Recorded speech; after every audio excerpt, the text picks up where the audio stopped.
मेरी अम्मी ने कहा कि नदीम आज तुम बहुत कमज़ोर लग रहे हो। आज वो पहले वाली बात नहीं है। पहले जब तुम मेरे पास आते थे तो एक एक घंटा मीच खेलते थे और मेरी जान निकाल देते थे। लेकिन अब मैं नोट कर रही हूँ, पिछले 2-3 महीनों से तुम 20 मिनट में ही आउट हो जाते हो। अगर ऐसे ही चलता रहा तो मैं कोई बाहर वाला ढूंढ लूँगी और उससे अपनी प्यास बुझवाऊंगी। वरना तुम खाओ पियो, किसी डॉक्टर को दिखाओ। पहले वाली बात अब बिल्कुल भी नहीं रही। मैं अगरचा में तो पूरी कोशिश कर रहा था कि अपनी उम्मी को खुश रखूं। मैं उसे हर तरीके से खुश रखने की कोशिश कर रहा था। फिर मैंने कहा, अच्छा उम्मी, एक रात का मुझे और वक्त दो। मुझे किसी ने कहा था कि फ़िलां जगह पर एक दवा मिलती है, वो मैं कल लेके खा लूँगा और फिर हम मीच खेलेंगे। मेरी अम्मी ने कहा कि ये तुम्हारा आखिरी मौका है। मेरा नाम नदीम है। मेरी उम्र 20 साल है। मैं पाकिस्तान के एक शहर से ताल्लुक़ रखता हूँ। मेरे घर में हम 5 लोग रहते हैं। 3 हम भाई हैं। एक का नाम बलाल है, वो मुझसे छोटा है, और उससे छोटा उमरान है, और 2 मेरी बहनें हैं।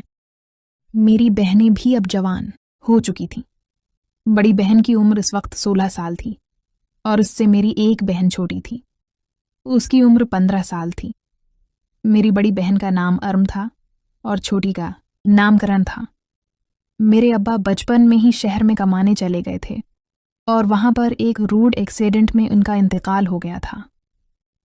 अब घर का बड़ा बेटा होने के नाते घर का सारा बोझ मेरे कमज़ोर कंधों पर आ चुका था। मैंने बचपन से ही मेहनत मजदूरी का काम शुरू कर दिया था। कोई भी मुझे बुला लेता था, जिस तरह ज़मीनों को पानी लगाना हो या मजदूरी करनी हो। जिस मोहल्ले में हम रहते थे, इस मोहल्ले की तमाम औरतों से खूबसूरत मेरी माँ थी। मेरी माँ जवानी में ही बीवा हो चुकी थी। मेरे अब्बा के इंतकाल के बाद काफ़ी अच्छे अच्छे रिश्ते आए, लेकिन मेरी माँ ने कहा कि मैं शादी नहीं करूँगी, अपने बच्चों को पालूंगी और बड़ा करूँगी। अब्बा के इंतकाल के बाद मेरी दादी दादा वाले और चाचो वालों ने कुछ उर्सा हमारा खर्च उठाया, लेकिन मैं नोट करता था। जो मेरा चाचू था उनका नाम इरशाद था। वो मेरी उम्मा पर गंदी नज़र रखे हुए था। जब भी मेरी उम्मा घर के काम कर रही होती, वो मेरी उम्मा को सिर से लेकर पांव तक घूरता रहता था, और वो मेरी उम्मा पर बहुत मेहरबान भी था। मेरा चाचू भी शायद शादीशुदा था, उसके भी छोटे छोटे बच्चे थे। वो मेरी उम्मा को कहता था कि अगर मैं शादीशुदा ना होता तो मैं तुमसे ज़रूर शादी करता। शुरू में तो उसने हमारा खर्च उठाया, और उन दोनों ने मेरे बहन भाई भी छोटे छोटे थे। मुझे अच्छे और बड़े की तमीज़ तक नहीं थी। हमारे हिस्से में एक कमरा आता था। शुरुआ में दादी दादा और चाचो वाले हम सब एक साथ ही रहते थे।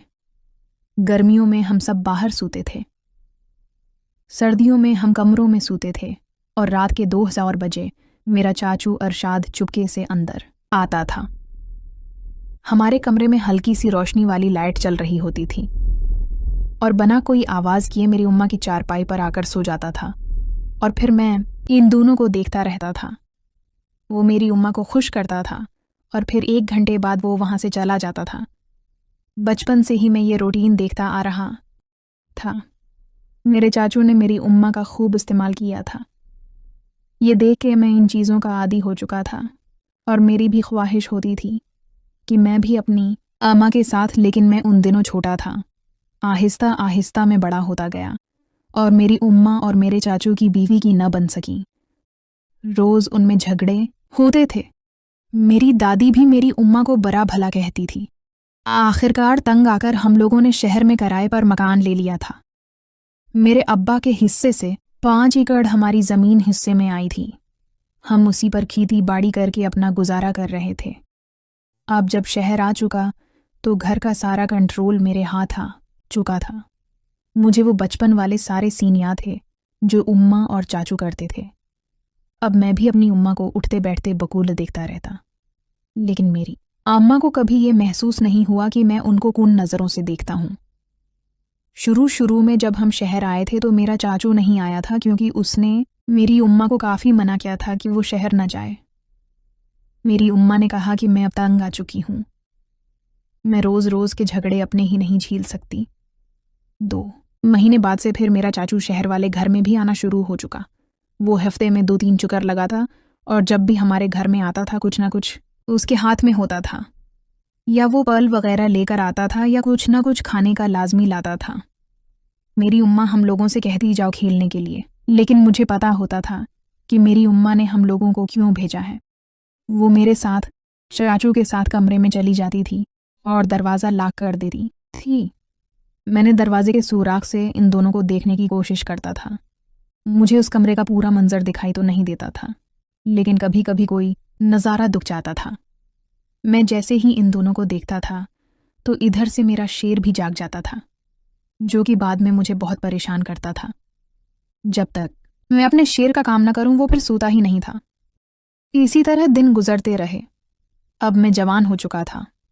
मेरे बहन भाई भी स्कूल में लग गए थे और मैं अब काम करता था। मैं अपनी ज़मीनों को संभालता था और लोगों की मेहनत मजदूरी भी करता था। अब मेरे घर में टोटल मेरा कंट्रोल हो चुका।